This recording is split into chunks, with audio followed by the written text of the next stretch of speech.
নমস্কার বন্ধুরা, আশা করছি আপনারা সবাই ভালো আছেন। ভিলেজ কুক উইথ সর্বাণীর চ্যানেলে সবাইকে স্বাগত। আজকে আমি আমার রান্নাঘরে ভোলা মাছ রান্না করব। ভোলা মাছ ঝাল করব। আমি কিভাবে ভোলা মাছ ঝাল করব সেটা আপনারা প্রথম থেকে শেষ পর্যন্ত ভিডিওটা দেখবেন। বন্ধুরা, এটা হচ্ছে সামুদ্রিক ভোলা মাছ। এই ভোলা মাছ নানা রকমভাবে খায়, তা কিন্তু আমি আজকের গ্রামে আমাদের গ্রামে যেভাবে রান্না হয় ঝাল, সেইভাবে আমি রান্না করব। আপনারা প্রথম থেকে দেখবেন যে আমি কীভাবে রান্নাটা করছি। এবং এই ভোলা এখন পাওয়া যায়, এখন বর্ষাকালে। এই ভোলা বর্ষাকালে খেলে কোনো গ্যাস বা অম্বল অ্যাসিডিটি কিছু হবে না। বন্ধুরা, মাছগুলোকে কেটে ধুয়ে নিয়েছি, এবার নুন আর হলুদ দিয়ে মিশে ভালো করে ভেজে নেব। নুন দেব, হলুদ দেব, হাত দিয়ে ভালো করে মিশে নেব।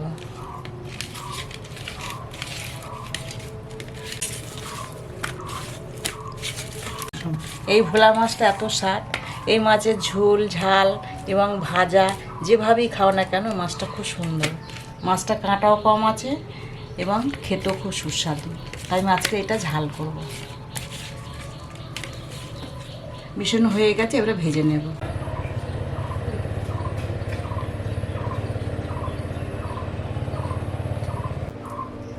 এর কড়াই তেল দেব।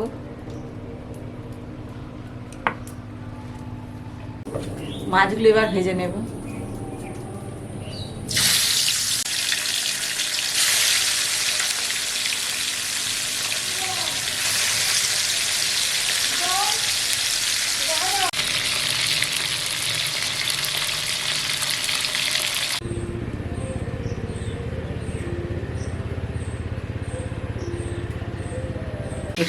বন্ধুরা, মাছ ভাজা হয়ে গেছে, মাছগুলোকেও তুলে নেব।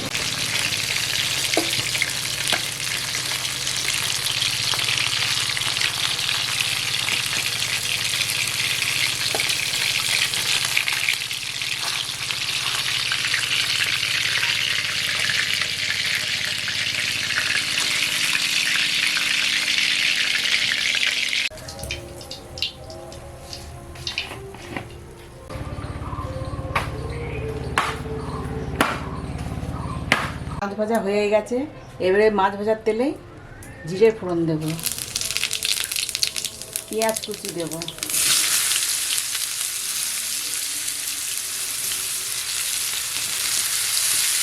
টমেটো কুচি দেব,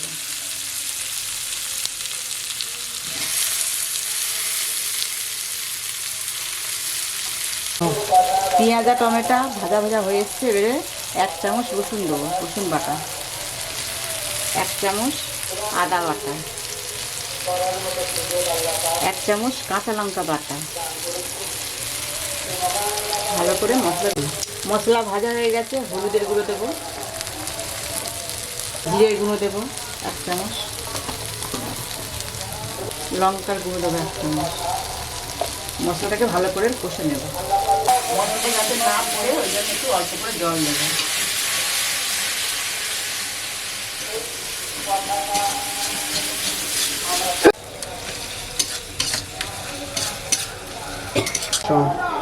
এর মশলা কষা হয়ে গেছে, এবারে জল ঢেলে দেবো।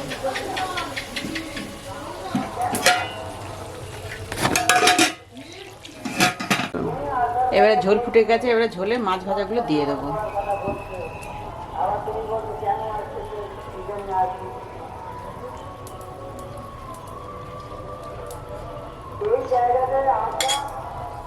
নুনটা দেওয়া হয়নি, এবার নুনটা দেবো। মাছের ঝাল তো, নোনা মাছ, নুনটা অল্প করেই দেবো, বেশি নুন হয়ে যাবে। এবার ধনিয়া পাতা দেবো, দিয়ে একটু চাপা দেবো।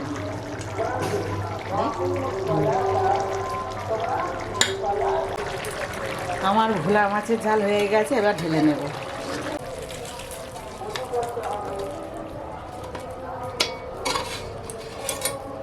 বন্ধুরা, আমার ভোলা মাছের ঝাল হয়ে গেছে। আমাদের এই গ্রাম বাংলার যে পদ্ধতিতে রান্না হয় সেভাবেই করেছি। আপনারা এইভাবে প্রথম থেকে শেষ পর্যন্ত দেখবেন এবং বাড়িতে তৈরি করে খাবেন, কমেন্ট করে জানাবেন।